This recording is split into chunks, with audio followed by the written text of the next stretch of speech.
Isa na namang kakanin na kulay purple yung ating lulutuin ngayon at sinisigurado ko sa inyo once na ito po ay inyo nang matikman, talaga naman pong hahanap-hanapin nyo yung sarap. Tara na po at mag-umpisa na tayong magluto na pwede rin po nating gawing pang negosyo. Dito po ay gagamit tayo ng pinipig. Ito po ay hilaw, hindi pa po naluto or hindi pa po nasasangag. Huwag nyo lang pong kakalimutan na tanggalan po ito ng ipa o yung pinagbalatan po ng pinakapalay.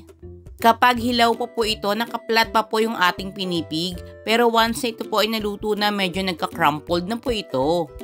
Ngayon po, ibababad na po muna natin ito sa coconut milk or sa pangalawang gata, nang sa ganon mas lumambot na po ito at mas madali na po sa pagluluto mamaya. Makalipas ang 1 oras nating pagbababad, ganito na po yung nangyari sa ating pinipig. Mas lumambot na po ito ngayon, mag-uumpisa na po tayo sa pagluluto. Sa isang pan, maglagay po tayo ng coconut cream o yung ating unang gata. Maglalagay rin po tayo ng evaporated milk at condensed milk. I-mix mabuti, then dito po ilagay na rin po natin yung ating ginadgad na purple yam. Ito po ay luto na or nalaga na po natin. Bali nilaga lang po natin itong ating ube hanggang sa tuluyan pong lumambot hanggang sa pinakaloob. Then after nyan, binalatan po natin, tinanggal po yung mga parteng hindi naman po magaganda.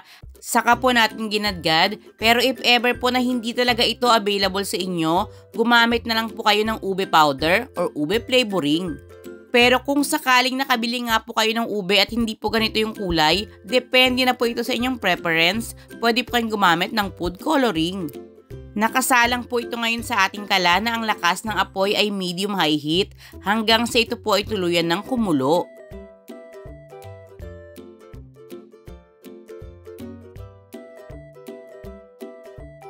At once na kumukulo na, ilagay na po natin yung ating pinipig.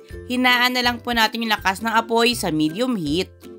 Lulutuin po natin ito hanggang sa tuluyang kumunat or hanggang sa magsimula na pong maglabas ng natural oil yung ating coconut cream.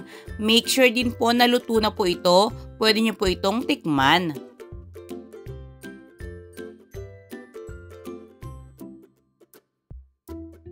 Kapag natikman nyo na po at naluto na po yung ating pinipig, magdadagdag na po tayo rito ng kaunting asukal na depende na po sa inyong panlasa after nyo po itong matikman. Magdadagdag lang po kayo ng asukal kapag tuluyan ng naluto yung pinipig dahil kapag dinagdag nyo pa po ito ng hilaw pa yung pinipig, mas tatagal po yung pagluluto nito.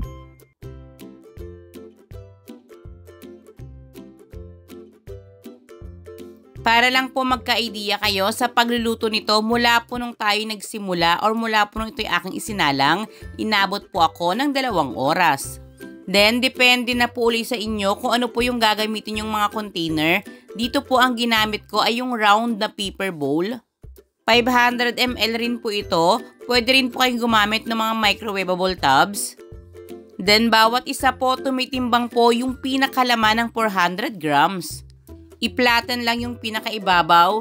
Then, syempre, kapag kakanin, napakasarap pong lagyan ng toppings na latik.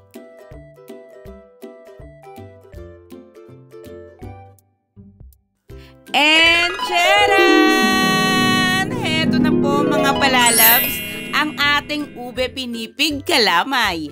Yung 2 oras nating pagluluto, talaga naman pong sulit na sulit. Ibang-iba po yung lasa kapag bigas po yung gamit natin. Kumpara po dito sa pinipig, ibang-iba po talaga yung sarap. Kung sakali nga po palang gusto nyo magluto nito at walang available na pinipig na hilaw sa inyong lugar, pwede po kayong umorder sa mga online stores katulad po sa Lazada. I-search nyo lang po raw pinipig nang sa ganon hilaw na pinipig yung ma-deliver sa inyo. Then reminder lang po bago po kayo umorder, basahin nyo po muna yung mga reviews.